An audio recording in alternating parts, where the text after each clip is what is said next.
کیسے ہیں آپ لوگ؟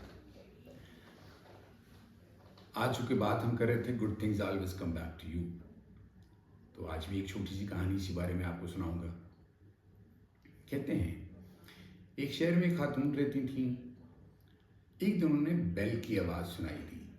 جب وہ باہر دروازے پر گئی تو انہوں نے دیکھا کہ ایک لڑکا ہے جو کہ بھوک کی وجہ سے بہت زیادہ پریشان بھی لگ رہا تھا، اور جب انہوں نے دروازہ کھول کے اسے پوچھا کہ بیل کیوں کی ہے تو اس نے کہا مجھے صرف ایک گلاس پانی پلا دو۔ چونکہ انہوں نے دیکھ لیا تھا کہ اس کو بھوک بھی لگی ہوئی ہے تو انہوں نے اس بچے کو اندر بلا لیا۔ اندر بلا کے انہوں نے نہ صرف اس کو کھانا دیا بلکہ ایک گلاس دودھ کا بھی دیا، اور ساتھ اسے کہا کہ جب کبھی تم ادھر سے گزرو اور تمہیں بھوک لگی ہو تو آ جانا، میں تمہیں دودھ کا گلاس پلا دوں گی۔ خیر، اس واقعے کو کافی عرصہ ہو گیا، 10-12 سال گزر گئے۔ ایک دفعہ وہ خاتون شدید بیمار پڑ گئی۔ ان کے شوہر کی پہلے ہی ڈیتھ ہو چکی تھی، حالات بھی اب کوئی بہت زیادہ اچھے نہیں تھے ان کے۔ تو وہاں پر جب ہاسپٹل میں داخل ہوئی تو ہاسپٹل والوں نے ان کو بتایا کہ آپ کے تو 5 لاکھ روپے لگیں گے اس آپریشن کے اوپر۔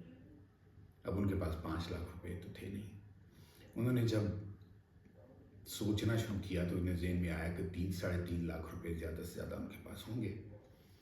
انہوں نے ہاسپٹل والوں سے کہا کہ اگر اتنے میں میرا علاج ہو سکتا ہے، میں نے کہا یہ تو پاسبل نہیں ہے۔ انہوں نے کہا پھر آپ مجھے ڈسچارج کر دیں کیونکہ میرے پاس اتنے پیسے نہیں ہیں۔ خیر، انہوں نے کہا جی شام کو آپ کو ڈسچارج کر دیں گے۔ شام کے وقت ریسیپشن سے ایک بندہ آیا، اس نے آ کے کہا کہ آپ کے پیسوں کا بندوبست ہو گیا ہے، آپ آپریشن کی تیاری کریں۔ وہ کافی حیران ہوئی اس بات پر، لیکن ان کا پتہ نہیں کہاں سے پیسوں کا ارینجمنٹ ہو گیا ہے۔ تو خیر ان کا آپریشن ہو گیا، آپریشن کامیاب ہو گیا۔ 2 دن بعد جب انہیں ہاسپٹل سے ڈسچارج کرنے کی باری آئی تو انہوں نے کہا کہ مجھے میرا بل لا کے دے دیا جائے تاکہ میں پے کر دوں۔ تو ان دی مین وائل ڈاکٹر بھی آ چکا تھا۔ ڈاکٹر نے کہا کہ آپ کا بل پے ہو چکا ہے۔ تو انہوں نے کہا کہ وہ کیسے پے ہو گیا؟ تو اس نے کہا کہ وہ بل کی قیمت صرف 1 گلاس دودھ تھا۔ سمجھ تو آپ کو آ گئی ہوگی کہ یہ وہی بچہ تھا جو ڈاکٹر بن گیا تھا، جس کو کبھی اس خاتون نے 1 گلاس دودھ پلایا تھا۔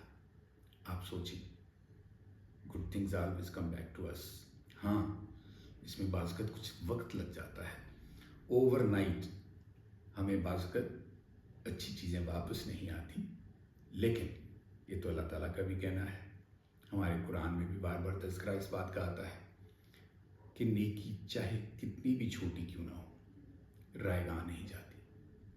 اور اگر ہم کچھ بھی نہیں کر سکتے تو مسکراہٹ بھی ایک صدقہ جاریہ ہے، یہ بھی ایک نیکی ہے۔ لوگوں کے ساتھ مسکرا کے بات کیا کیجیے۔ بہت بہت شکریہ۔